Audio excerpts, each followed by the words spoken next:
This is Startalk. I'm your host, Neil deGrasse Tyson, your personal astrophysicist. And today we have a Cosmic Queries edition from our portfolio of Let's Make America Smart Again. Wise up, America. The topic today, vaccines.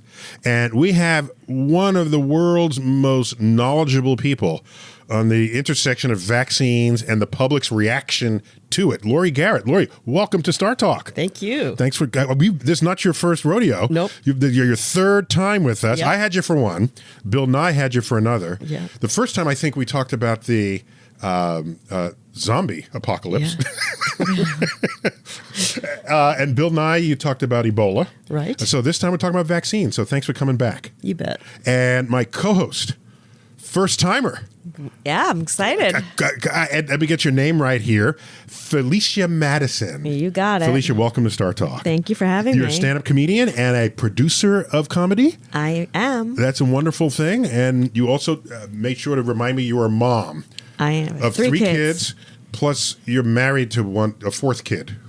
That's your My husband. big baby. The biggest baby. My big baby. Gotta love him. And you produce, what is Laughing Affairs? What is that?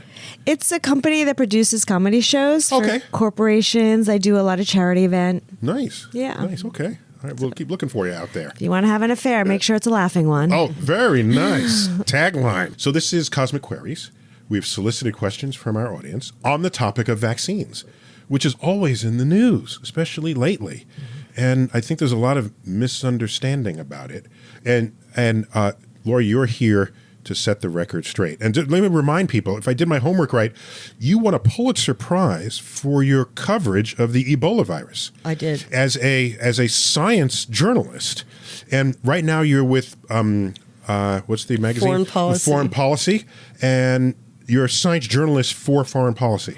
This is great. We need more science journalists out there who tell it like it is, not how people want it to be. Yeah. Ooh, she looks really upset. What are you doing here? Get back out there and keep working. Tough All job. Someone's got to do it. right. So, Felicia, what questions do you have for us? Okay, Go. our first question is from Kelia Silvis from Patreon. Patreon. Yeah. You're just kissing ass there. You Yeah, know we this. love Patreon. Right. I think if you're a Patreon member, we read your question first. They got to go first. They gotta That's go what they're first. for. So I'm Kelia Silvis, not me, but she's saying that. A neuroscientist from Minneapolis, Minnesota. What public health policy recommendations would you recommend to combat the growing anti-vax movement? Well, first, yes, the movement is growing, unfortunately. And so, yes, there are more anti-vax people today than there were 5 years ago, 10 years ago, what have you. And that's bad news. The problem is that more and more of the anti-vaccine movement is not specific to vaccines.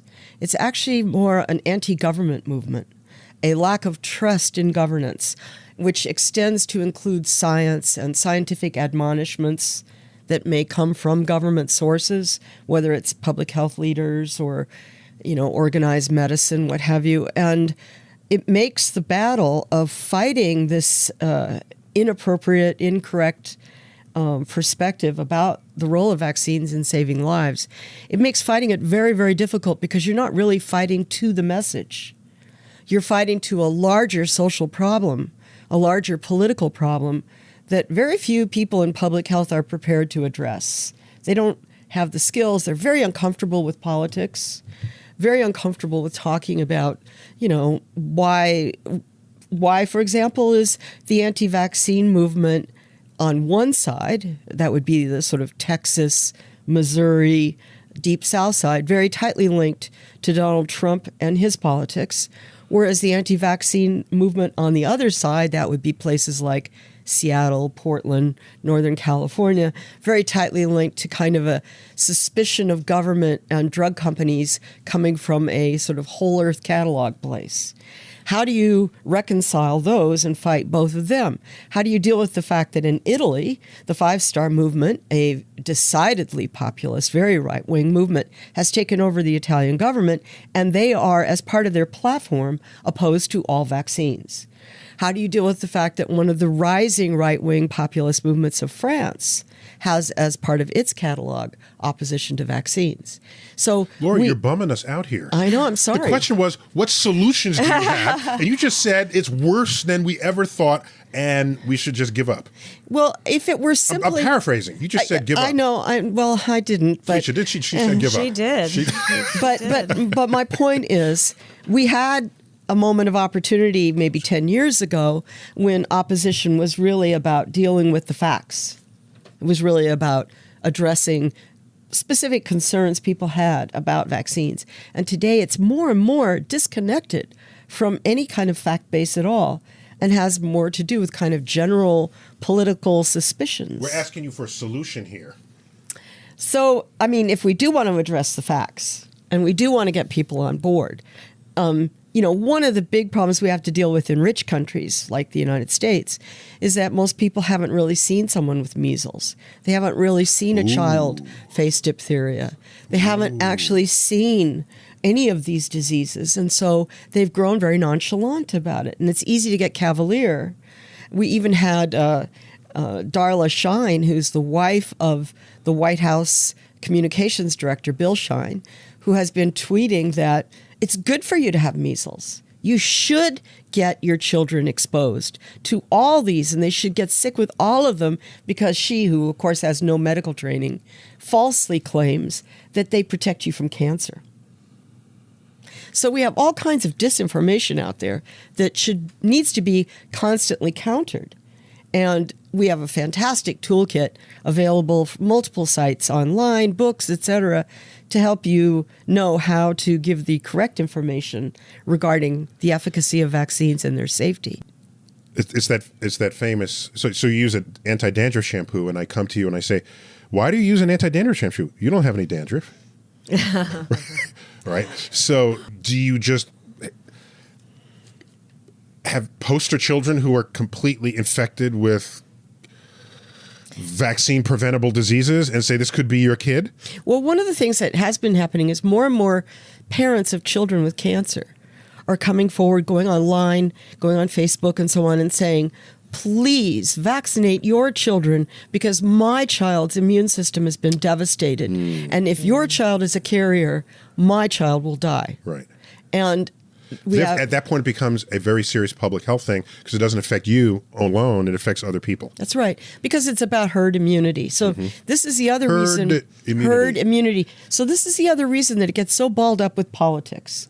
Because what public health is really saying to the masses out there is, hey, if 98% of you get a measles vaccine properly and your booster properly, then the good news is the whole society is protected. The herd is immune. Because for measles, which is the most contagious human pathogen there is, we need about a 98% level of immune protection to protect the whole herd. So that child with cancer, for example, is protected if 98% of the other kids have been immunized. But as soon as that herd immunity gets down, and in some parts of the United States where resistance is high, people oppose vaccines, it's down to the 50% level, which is insane, which is zero herd immunity. This is only individual immunity. But presumably there are other kinds of diseases that don't require 98%. That's right. Protection. Influenza. Influenza. Is that 50% protection? Because it cuts off. It cuts off if you have half the exposure, and these are not people you're necessarily close to, you can get through it without catching it. Right. Is that that's how that works? That's why I don't get the flu vaccine. Well, no, there's you should, but that's another story. I figure all my friends are doing it, so I'm not going to get it, so I'm covered. Well, we have this concept of reproductive rate, and that has to do with if you have the flu and you're coughing and you're sick in this room right now, which better not be true, then you, odds are statistically, would infect 3 people in this room as a matter of pure statistics. So the reproductive rate is 3. If it's measles, the reproductive rate is 15 to 18. So People in a crowded room. yeah. Okay, So got in it. other words, there are how many of us here in this room right now? 5. So just purely statistically speaking, if I had measles and you folks weren't vaccinated, every one of you would get measles from being in this room with me. And here's another way of looking at it. Measles, one of the things that makes its reproductive rate so horrible is it's airborne, and the virus can linger in a space and successfully infect somebody who comes in later. I can leave this room, Anil's office is a site of contagion for everybody else that walks in. You can leave this room, and yet you'll still be here. I'll still be here. Lingering on. Oy, oy, oy. All right, next question. Okay, Thank you. now we'll do All another right. Patreon one right now All from right. Brett LaRue. In the future, if we were able to travel to other planets with a breathable atmosphere, what would be the steps to vaccinate against the unknown dangers? Ooh. You know who first thought about that? Joshua Lederberg, who was a Nobel laureate, one of the greats, was at Rockefeller University for many years. And he thought about it when he was I think at the time, the youngest Nobel laureate in history. I think he was like 33 or 34, something unbelievable. And Marie Curie was pretty young, yeah, too, I think. Well, and he had, discovered the first examples of antibiotic resistance. So one of the things Josh Lederberg said was, wow, we're sending men to the moon. What if we, unwittingly took our microbes to the moon with those men to the moon and infected a life form if there is any on the moon? Or conversely, what if there is some kind of microbial life on the moon and those guys bring it back with them, right? Scary, So that was the beginning of Michael Crichton's book, Andromeda Strain. Loved the book and the movie. Yeah. Yeah. And, that has been a constant question. Just for those who didn't know, in the Andromeda Strain, there is a space probe that returns to Earth, but it had been contaminated by a space virus. Right. And it basically killed everyone in the town where this thing landed. And it became a major public health issue, how to deal with it, what they're doing, why.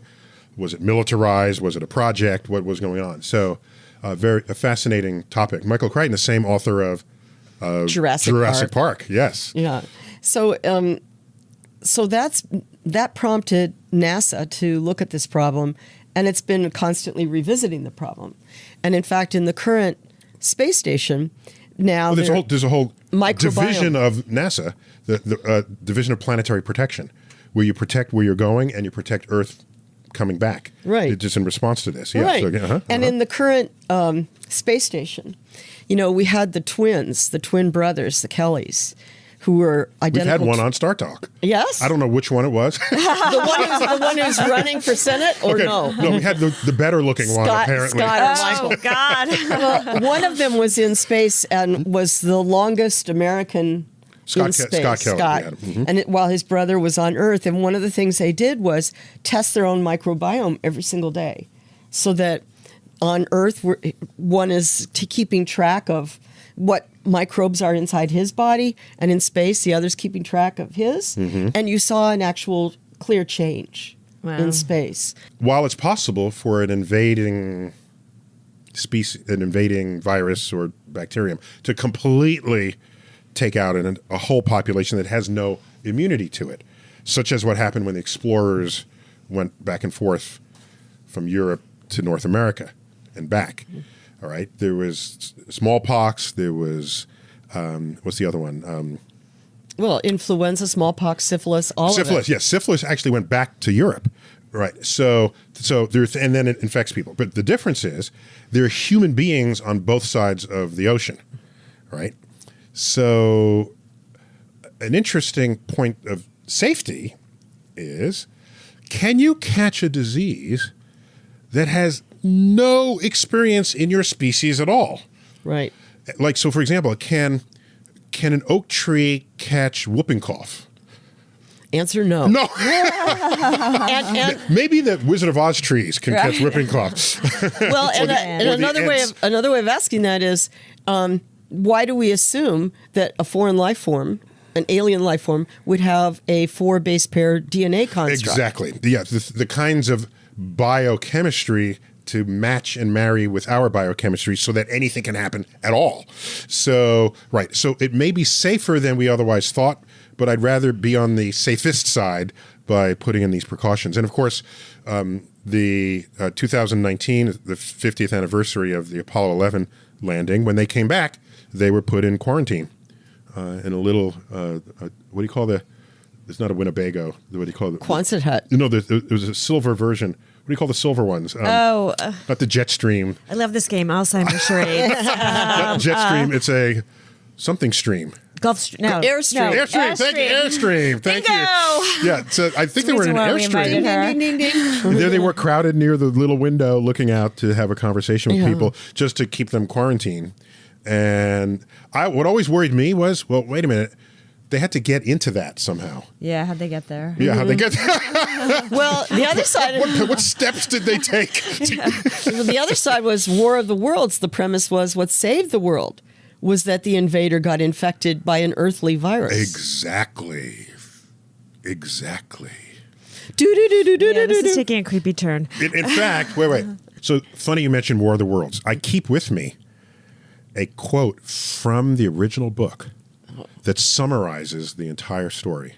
And with your permission, I will read it. Please do. As we take out this first segment of Startalk Cosmic Queries, let's make America smart again. For so it had come about, as indeed I and many men might have foreseen, had not terror and disaster blinded our minds. These germs of disease have taken toll of humanity since the beginning of things, taken toll of our pre-human ancestors since life began here. But by virtue of this natural selection of our kind, we have developed resisting power. To no germs do we succumb without a struggle, and to many, those that cause putrefaction in dead matter, for instance, our living forms are altogether immune. But there are no bacteria on Mars. And directly these invaders arrived, directly they drank and fed, our microscopic allies began to work their overthrow. Already when I watched them, they were irrevocably doomed, dying and rotting even as they went to and fro. It was inevitable. By the toll of 1 billion deaths, man has bought his birthright of this earth, and it is his against all comers. It would still be his were the Martians 10 times as mighty as they are, for neither do men live nor die in vain. Ooh. Chills. Ooh. Chills. Ooh, this novel was written after the astronomer Percival Lowell reported that he believed he saw canals on the surface of Mars and published them. And this was headline news. There are Martians up there. H.G. Wells says, I'm going to make some money off of that. Out came War of the Worlds. 2 years later, out came the novel. When we come back, more of Cosmic Queries, the vaccine edition on Startalk.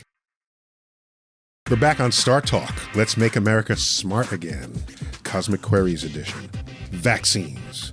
Lori Garrett, vaccine professional extraordinaire. No, you're just, it's not so much vaccines as you're just good about all diseases. Yeah. How's that go at the bar? What's your specialty? Infectious diseases. What's your...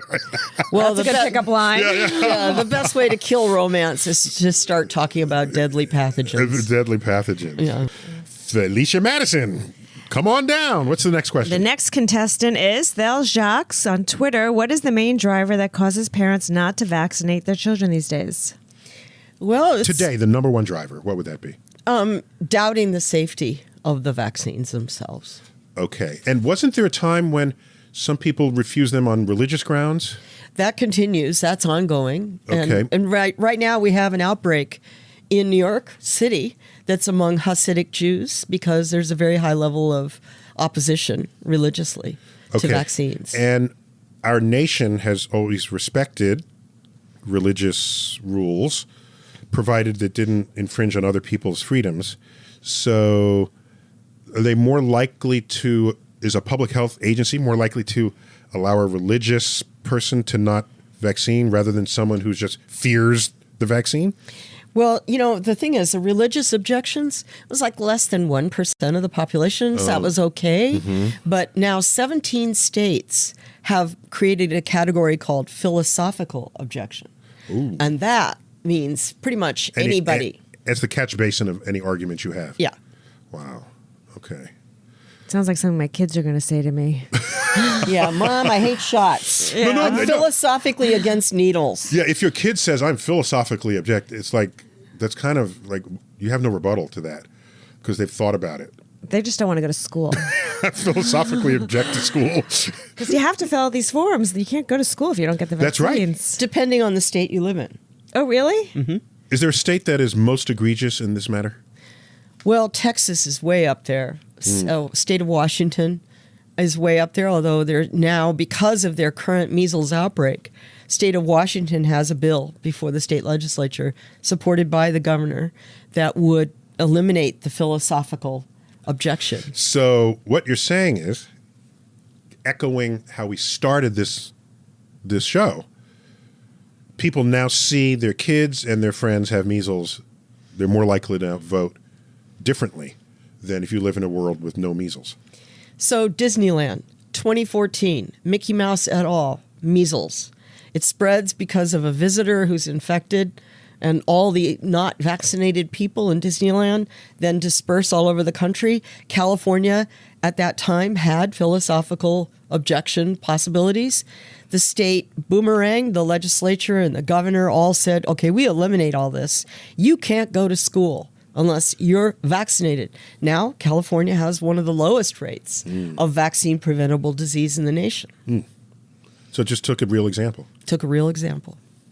Sounds like you need a better PR campaign. You know, it's... You know what you need? You need Mr. Measles. Mickey Measles. Mickey Measles, right.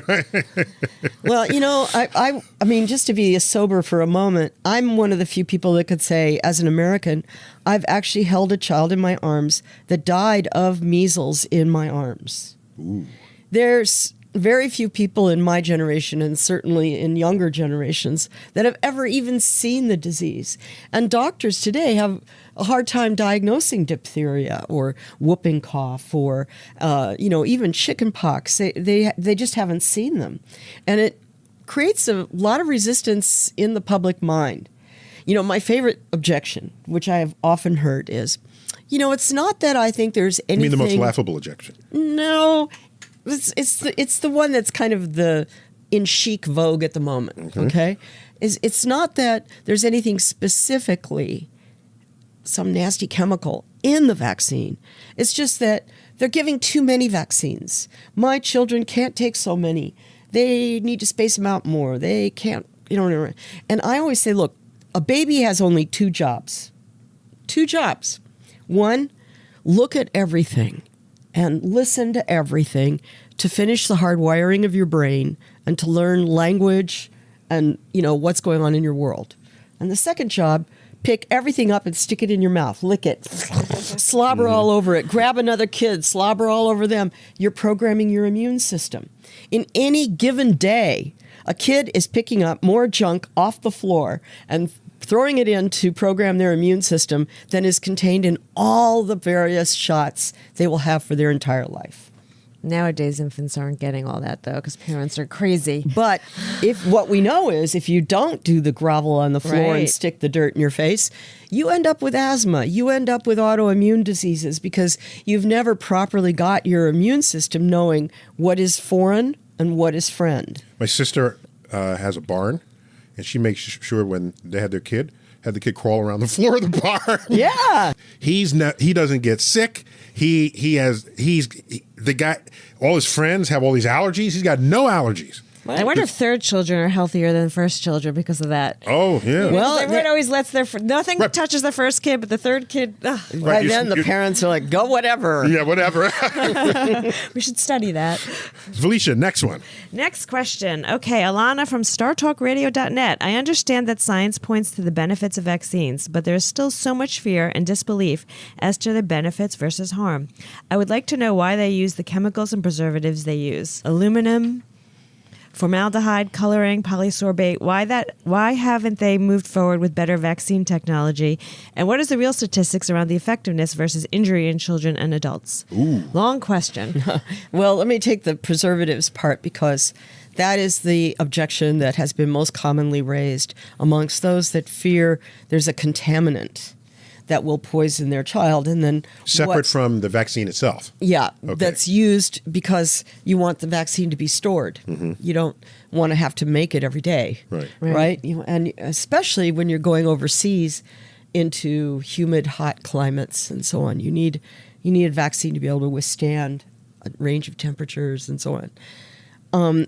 In the past, we're talking 1950s, 1960s, 1970s, there were some preservatives used that contain mercury, methyl mercury, and ethyl mercury. And there were some that contained... That's the mercury family. I was going to say Ethel. Ethel's a good friend of mine. Ethel! Here's Joey Mercury. This is Ethel Mercury. Okay. And there were, other preservatives used, but they've been greatly reduced. And in fact, all the mercury-containing ones were banned by the FDA quite a long time ago. And worldwide, mostly what's done has more to do with the storage and how you store the vaccines than what preservatives you put in the vaccine. So we've greatly reduced all of those threats. Isn't it true that some percent of children who receive a vaccine, will have an adverse effect? What percent is that? It depends on the vaccine.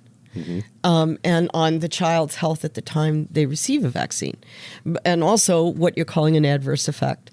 A lot of people get a swollen arm wherever they get injected. Is that an adverse effect? Well, not one that anybody should be worried about. Right. Swollen arm that unswells after time. Yeah. Yes, okay. And a child may complain of a headache. Did they have the headache already before they got vaccinated? Okay. Did the vaccine give them a headache? Or was it the experience of screaming in the doctor's office that gave them a headache? Gives me a headache. But the adverse events are... Did it give you a lollipop when you finish? No, it's my kids screaming that gives me a headache when they get the shot. But the adverse events problem is very, very, very, very, very, very, very low. Well, this is a scientific program, so I'm interested in you quantifying the five varies. The problem is it's based on the vaccine. The specific, so it varies widely. Does any percent of the kids die? The only deaths that we've seen associated with vaccines have been, at least in contemporary time, have been with inappropriately manufactured products in India and China. And in fact, China has reached a point where they've made so many bad batches of vaccine that have harmed so many children that now they've had public executions of vaccine makers. They've imprisoned vaccine makers. And a lot of parents are refusing to use locally made vaccines and are trying to get American vaccines for their children. Interesting. Okay. All right, Felicia. Okay. Next. This is not a question, but Barry Fallon from Facebook says all patents should be removed from vaccines and medication. Good one. So let's ask about that. What's the ethics of having a cure for something, and maybe you spent $1 billion for that first pill, but now I want to recoup, but it's going to save lives. Well, let me take that apart. First, on the vaccine side, there's no drug company getting rich off vaccines. Okay. It's such a tiny, tiny piece of the profit pile. And a lot of companies, in fact, are abandoning making vaccines. Our real danger is that it's concentrated down to just 4 corporations on the planet that are really making vaccines because it's so low profit. On the drug side, we have another whole story. Okay. And without that could be another a doubt, show, so maybe. Yeah, without a doubt, there's profiteering in the manufacture of pharmaceuticals, and you're going to have hearings on Capitol Hill about it. You're going to see that it's across the board politically. Everybody's mad about it. So we need some public health guidance. We need some ethical sense that doesn't completely remove the profit motive.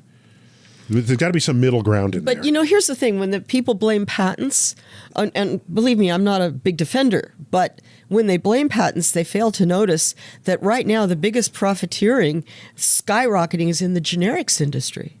You all heard of that fellow Shkreli who's now gone to prison. Yeah. Well, he was buying up generic manufacturing. It was off patent. All right, Felicia. Okay, Give it to me. This is my favorite question. Okay. It's from Daniel J. Saltzman from Instagram. Can we create a vaccine to eliminate people that are against vaccines? Well, I'll take that as a rhetorical question. Whoa. Well, let's add that to this one, but from Wilhelmina Van, I can't even pronounce her last name, D-I-J-K. Any guesses how you pronounce that? Yick. Yick. Yick. From Facebook, can science ever undo the damage caused by the anti-vaxxers and their celebrity spokespeople? Well, that's very much like the very first Yeah. question we had in the first segment today, because Well, the first one was asking about policy, but now we're talking about the power of popularity Right. as Right. a face of a movement. we have a lot of celebrities out there, Jim Carrey and so on, they're anti-vaccine. What we don't have are a lot of very prominent celebrities coming out saying, yay, vaccinate your kids, and let me show you my children. I've had each one of them vaccinated for everything according to doctors' recommendations. And that's a shame. We could really use those voices. Yeah, that's life in general, though. They're always the naysayers. They're never like the positive ones. Let's do this. Let's do this. It's like, let's not do this. Yeah, right, they're right. always just the complainers. I mean, think about, do you remember Michelle Bachmann? Yeah. Mm-hmm. She ran for president of the United States, 3 rounds ago? And she claimed that the HPV vaccine, which protected you against the virus that causes cervical cancer, that caused mental retardation. And she said that she, in one of the presidential debates, she claimed she knew someone whose child had become, had Mongolism as a result of being vaccinated with HPV. Well, first of all, it's utterly ludicrous that you don't develop trisomy 21, a genetic disease, as a result of a vaccine, and you were administering the vaccine at age 14. So are you saying that for 14 years she was, without Faking it. trisomy 21? But it was utterly absurd. And in fact, a lot of the far right opposes the HPV vaccine, mainly because there's this crazy idea that if you're protected against a sexually transmissible disease, you'll go out and have more sex. It's the same crazy notion that said you shouldn't use condoms or promote condoms because then everybody will go out there and have more sex because they have condoms. and that's why I'm not getting the HPV vaccine. Right. I don't have to go out there and have more sex. And meanwhile, now we go all these years later and we can see all over the world a dramatic decline in cervical cancer. I mean, this vaccine is the first genuine anti-cancer vaccine on the planet, and its efficacy is absolutely, I'm getting goosebumps even thinking about it, because I lost a dear friend to cervical cancer. I watched her suffer and die. And if only that vaccine had been available just a few years earlier, she might have been with us today. People are afraid. I was afraid to give my kids the vaccine because you don't know, right? But what are you afraid of? It's new. You don't know the effects of it. Wait, we're You going to hear find out more of what stories. she's afraid of after this break on Startalk, Cosmic Queries, the vaccine edition, when we return. Startalk, we're back. Let's make America smart again. Cosmic Queries, vaccines. Lori Garrett. Always good to have you. We got to have you more. I love it. Excellent. And Felicia, my co-host, first timer. A first timer. Excellent. I've been unplugged. You were just saying that you were resistant to vaccinating your kids against the human papillomavirus, HPV. I was very nervous, mainly for my youngest one who had had psoriasis, and they said that if you have an autoimmune disease, it could be dangerous. I've heard stories about Who people. said that? Yeah, who said that? Where did you hear that? Friends, Yeah. friends, See, here people you go. involved. I've heard The internet, a Facebook, a girl that had it, that had, like you Instagram. said, a reaction, which could have been totally irrelevant. I was just nervous for her. It kind of makes sense if you have an autoimmune. Did you end up issue. doing it? I did. Good. And why? I did a little research, and everyone that I spoke to that was knowledgeable in the field said, well, I had one or two people that still said no, but I basically decided the risk outweighed. I joked around that I told my daughter. Benefits outweigh the risk. Yeah, I told my daughter that if you have Daughter's sex, the 16-year-old? the little one, Yes. and the older one, I said, if there's a vaccine that if you have sex before, you could die of cancer. And the doctor's busy for about 6 years. So to keep her from having sex. So how about your sons? So my son, then it came out that you should give it to your sons also. And I decided that he was older at the time. I let him make the decision. And the doctor was talking to him about it and telling him the risks. And he said it could prevent you from giving someone cancer. It could prevent you from getting cancer. He was undecided. And then he said, and it could prevent you from having warts on your balls. He's like, I'll get it. That's what made him decide to go forward with it. So cosmetic. So there it is. He was like, okay, I don't, large warts on the balls. He's like, I'm going to have it. But people were nervous. And I remember in my schools, there was a lot of controversy in meetings and people talking about it. And there were experts saying, you should definitely do it, definitely do it. And the detractors were saying that the doctors get paid by the pharmaceutical companies to push it. Yeah.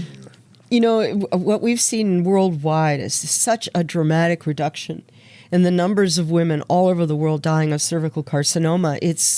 It's astronomical. And Good word on this program. Yeah, astronomical. And, you know, when I was young and very, a sexually active teenager, the only protection we had against cervical cancer, other than trying to convince a partner to use a condom, was getting routine pap smears.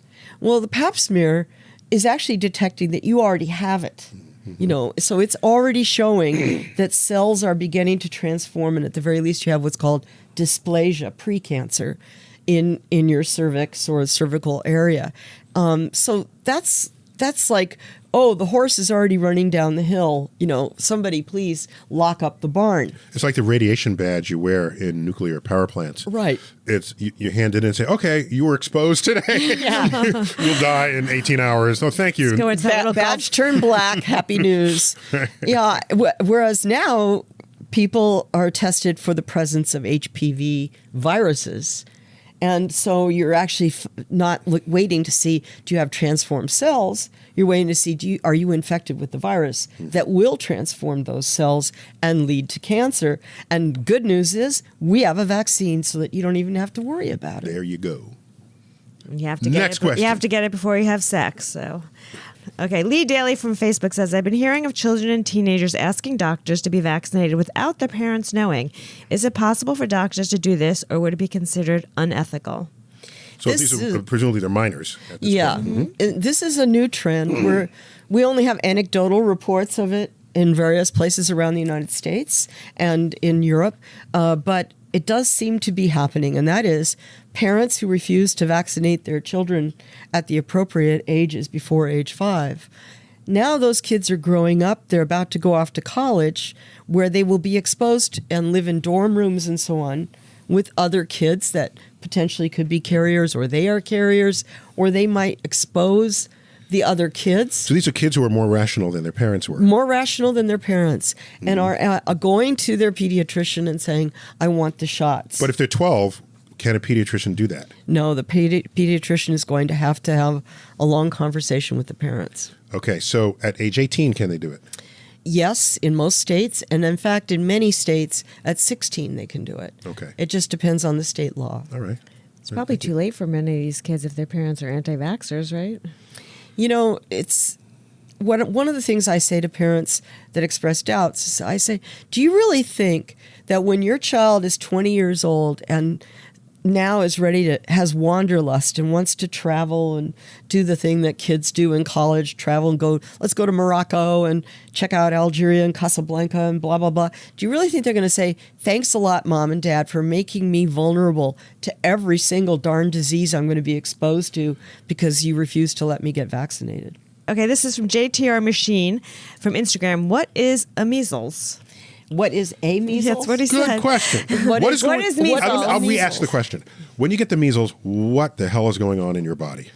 Wow, that's a really great question because measles is so contagious, and we have so much history that we know a great deal about what it does to the human body.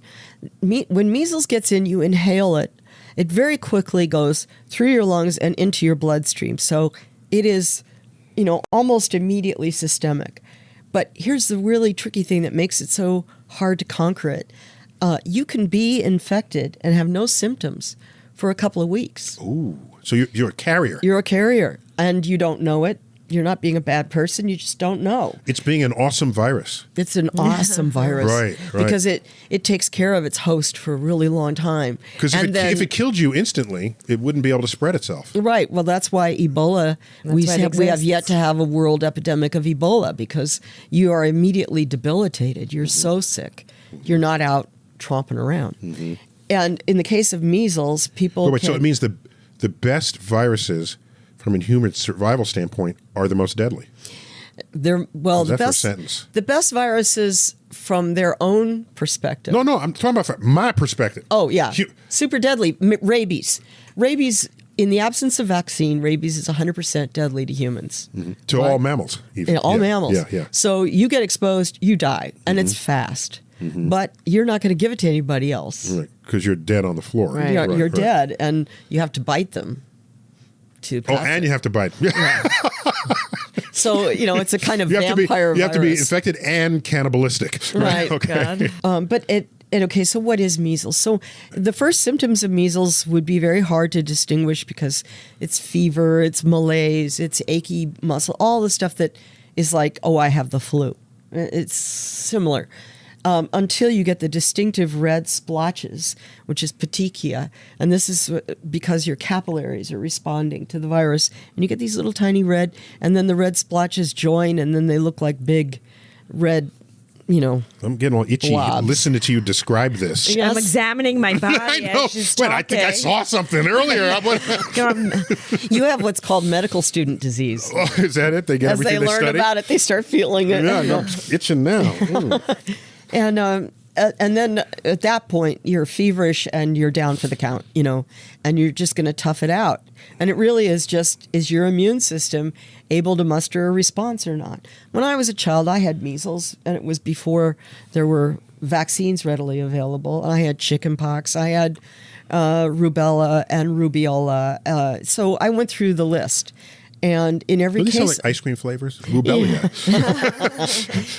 and they were miserable experiences. Mm-hmm. I mean, anybody that tries to minimize it has just never been around it. Measles, I remember being so delirious that mother would come in to the bedroom, and I wasn't sure it was her or a ghost or some image from somewhere. She would speak to me and I couldn't hear. And that's another thing that people don't think about. They look at something like measles and think it's either lethal or not lethal. Well, the measles used to be the number one cause of profound deafness in America. And a very high percentage of people who get measles will have permanent hearing loss. It also kills brain cells, and a lot of people will find that they are permanently intellectually impaired by having suffered from measles. Wait, but you had measles. Yeah. So apparently I came through if it okay. created brain damage, well, maybe it did. You might have had 2 Pulitzer Prizes by now. Now you're just an idiot. You only got one. I won't get political right now, but there's probably a lot. Well, I was a finalist 2 other times. Okay. And shingles, everyone's questioning whether to get the shingles vaccine. Oh, get it. I've had shingles. Ooh, ow, I awful. hear it's terrible, oh, right? Oh, my goodness. I'm shingles vaccinated. Well, I had shingles. It was in 1983. I had heard She remembers the day, date, time. No, I really do because I was very young for getting measles. I mean, shingles. It's usually considered a problem for seniors. But I was covering the first documented cases of babies with AIDS. And this is in the very early days of the AIDS epidemic. There you go. And the tragedy I was seeing, living for weeks among screaming, crying children for whom we had no treatment, nothing, and seeing them separated from their dying parents on another ward. And it was so traumatic. I came down with profound shingles, and it went right up my spinal cord. And believe me, you do not want shingles. So your immune system was compromised in your emotional state. Yes. There it was. Ooh. I didn't know that's how you get it. Because the chickenpox virus hides in your nerve cells. And so hence it's opportunistic when you get older. Yes. When you are more susceptible. Yes, and it's opportunistic when you're under high stress. Another reason for me to stay calm. Okay, let's hear All from... right, let's do lightning round. Woo! Okay, now your answers have to be Really sound short. bites. Okay, But I don't know if you can do that. Do you have this power? I do. We'll be the judge of that. Okay. This is a long question. Should I Felicia, not go. do a long No, you question? you gotta pick short. Okay, I don't have any short ones left. Okay, Arlene Kundra, Listen, I'll the talk answers fast. have to be short. Okay, Okay, go. StarTalkRadio.net. There's now an AI that can check to see if a baby is autistic at 6 months old with 96% accuracy. If this AI can predict autism at 6 months old at a 96% rate, but vaccines aren't given until 12 months old, doesn't this completely kill the notion that vaccines cause autism? Yeah. Yes. There you go. Good, That was okay. quick. Okay, given That was good. This is from Firecat711 That was good. Instagram. That was a soundbite. That was great. No question you get about an that award for one. that one. She was no doubt on that. Okay, given the current trend of people moving away from vaccines, how do you approach anti-vaxxers? I live in an area with a high concentration of anti-vaxxers, and I'm finding it increasingly difficult to sway their opinions. Tell them that by not vaccinating their children, they're putting your children at risk, and that is not a fair way to participate in democracy or be part of a community. Grace22 Burrows, Instagram. Why aren't all vaccines 100% effective? Oh, goodness. That's a hard one to do really short, but let's just say it has to do with the nature of the kind of immune response that would be properly mounted in order to defeat that microbe. So let me follow up. Are there any vaccines that are 100%? Well, the Ebola vaccine looks to be 100%. Nice. And what's the vaccines that's sort of the lowest percent, would you say? Influenza. Influenza. That's because it's not matching the right That's virus. because two problems. It's not matching the right virus that's circulating, and it's your inherent immune system memory, which is against whatever was the first form of flu you were exposed to as a baby. I have a question about flu because someone said if you get the vaccine and it's the same strand, how come you're not immune to it the second time around? Why do you have to get the flu vaccine Because again? it never is the same. Yeah, it's Never changed. But it has come back the Constantly same. changes. Well- No. It'll be the same family. So, like we might say there's an H1N1 flu circulating, I hope not. and you Is might that the 1918 flu? Yes. Yeah, okay. And so you might have been exposed to H1N1 when it came through in 2009, which was that huge global pandemic we had, right? But School canceled. it's a different H1N1. So your immune system only partially recognizes it. All right. Okay. Next question. Merle at Merle from Twitter. What is the difference between a disease being eliminated and eradicated? I love that. Ooh. Eliminated means it's not in I circulation. didn't even know to ask that question. That's great. Smart person. That's good. Mhm. So eliminated is it's not in circulation in your given community, state, nation, whatever group you're defining. Eradicated, and we only have eradicated one human pathogen, smallpox, means it doesn't exist on planet Earth anymore. Except in laboratories. So people aren't Under lock, vaccinated under lock anymore and key. for it? Yeah, that's correct. Okay, cool. Right. I was vaccinated. I'm One old enough last- to be Yeah, vaccinated. me too. Yeah. Is that Got the the scar. one that you have? Yeah. Oh, You're too young. Why do we not get that? I have the scar. You're I too have that young. scar. Okay. That ends the lightning round. Lori, thanks for coming back. Yeah. My gosh, I mean, I don't like having you on the show because it's about stuff that makes me itch and scratch, and it's always apocalyptic. But we need you It's important. in spite of this. Yeah. So, Felicia, where are you most active on social media? Instagram and Facebook. Okay. Felicia Madison, comedian on both. So we can find you Yes. easily. And do you tweet? Oh, I do. Ooh. Excuse me. A lot. Excuse me. And your Twitter handle? At Lori_Garrett. We got it. We got it. I'm We'll be following you right now. We'll be looking for both of you. This has been Star Talk, a Let's Make America Smart Again edition, all about vaccines. I've been your host, Neil deGrasse Tyson, your personal astrophysicist, and I thank Lori and Felicia, and maybe we can do this again when the next disease that we have to eradicate comes up. So as always, I Can we bid eradicate you. stupidity? Can you eradicate stupidity? Good one. As always, I bid you to keep looking up.